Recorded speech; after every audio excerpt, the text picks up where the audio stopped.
Eto na nga po mga bossing ko, dumayo po kami sa SM para bumili po ng air fryer.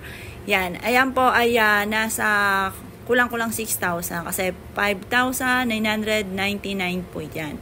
Ngayon po, ayan, sasalang na po natin, pakita ko po sa inyo. Nagandahan po ako dito dahil sabi nga po ay magandang klase at matibay naman daw po ito.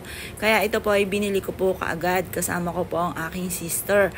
Ngayon po, dahil sa ang air fryer ay nabubukod po yung mantika po niya, para nasasala yung mantika niya na hindi mo na kailangan pa nalagyan ng mantika dahil nagmamantika siyang kusa dahil yung pinakabalat mga bossing ko ng manok ay kumbaga lalagpak doon sa mismong salaan. At syempre meron na akong minarinade dito na manok. Ayan nga po, dalawang lagayan po yan. Tig-anim na pieces lamang ang pwedeng ilagay dito, kaya napadalwa po siya dahil medyo maliit yung lagayan. Pero kung tutuusin, kung kayo ay magmamarinade, bumili na kayo ng malaking lagayan para isang sahugan lamang po yung mga toyo, yung mga sahog na yan para hindi masayang. Pero syempre kapag natapos yan, hindi ko yan itatapon dahil gagamitin ko pa ulit sa susunod na marinade kung kayo ay nagtitipid at nanghihinayang na itapon yung pinakasarsa na pinang-marinade. Ang pinang-marinade ko lang naman po dyan ay toyo, tapos kalamansi. Naubusan pa nga kami ng kalamansi, kumuha pa ako doon sa tanim po namin. Pagkatapos, nilagyan ko rin siya ng paminta at ganon din po ng bawang. Dinikdikan ko ng bawang. Ang kagandahan dito mga bossing ko sa air fryer na ito ay may mga nakasulat na po siya. Kung halimbawa chicken, nasa 200 po yung temperature, tapos nasa 25 minutes lamang. Yan, meron pong isda at saka kung ano pa yung mga pwedeng lutuin dito, ultimo mga fries or kaya po steak, yan nga po yung nasasala po siya. Kasi sa iba, meron kami ibang gamit na parang kumakatas mismo yung mantika pero nandun lang, hindi siya nasasala. Kaya may nakapagpayo sa akin, sister ko nga po, na ito daw ay mas maganda dahil nasasala at lumalagpak sa baba yung mismong mantika. Kaya kaagad po ay bumili po ako nito mga bossing. Ngayon po, at saka walang kahirap-hirap, pero syempre, para mas masarap ang ating lulutuin, i-marinate na po natin ito. Or kaya po, halimbawa sa isda naman, lagyan na natin ito ng pampalasa at ganoon din po kung gusto nyo lagyan ng kamatis or sibuyas, pwede rin naman. Ayan po mga bossing. Yan, sandali lamang po yan, walang kahirap-hirap, tutunog lang po yan kapag tapos na.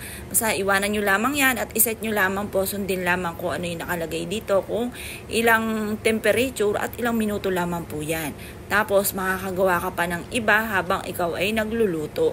Kaya kumbaga ito ay iwas din sa kumbaga yung sa oras, kung lalo na kung marami kang ginagawa. Yan. Ngayon, waiting po kami dahil gutom na talaga kami. Medyo na late na po ito mga bossing. Kasi syempre inaantabayanan din po natin kapag ako'y wala nang ginagawa. Yan. Ang mister ko tagalagay lang ganyan. Pero ayaw niya magsimula na mismo siya dahil parang kailangan kaming dalawa para hindi daw magkamali. Ayan na, ilagay na. Ngayon, papasok na po yan dyan. Tapos syempre, yun, click lang po muna doon sa may gilid kasi touchscreen po siya. Pero totoo niyan, hindi talagang gusto ko yung touchscreen. Gusto ko yung di ikot-ikot at mas mura dito. Meron kasing 3,400, yun, ganon. Maliit-liit dito. Kaso nga lang wala ng stock, kaya dito ako napadpad sa kulang-kulang 6,000 pesos. Ayan na nga po, ayan, pag-aaralan natin, first time po kami nakagamit ng ganito. Yan, kaya pag-aaralan po natin.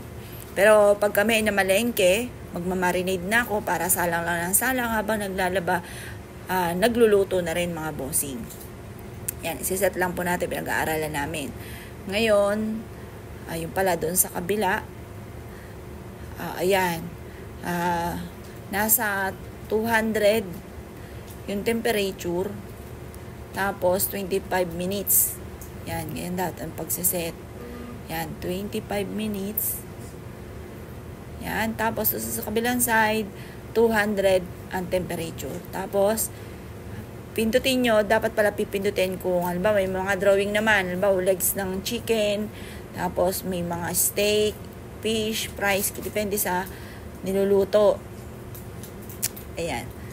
Ngayon, kailangan pindutin yung mismong chicken.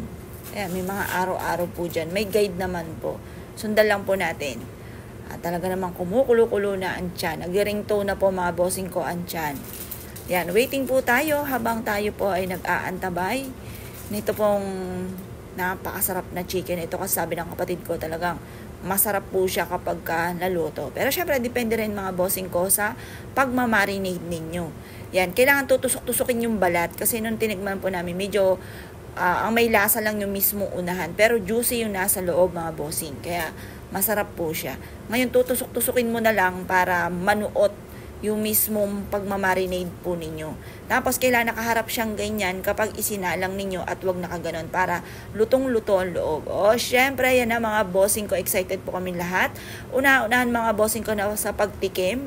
Ayan, magsisimula sa aking bunso. Yan, napakainit. Pero yung loob po niya, juicy. Parang kumain ka sa kay ni Roger mga bossing. Pero syempre, mapapamura tayo dahil tayo mismo ang gumawa. At saka, fresh yan. Tayo mismo yung namamalengke mga bossing. Ayan na. Napakasarap mga bossing.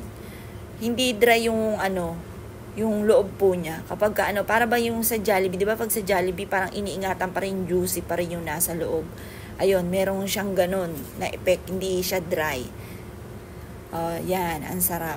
Ngayon, syempre, meron tayong second batch, yung 2 piraso, kasi 6 ang laman doon sa isang Tupperware po namin. Ayan. Sabi ng mister ko, panalo daw.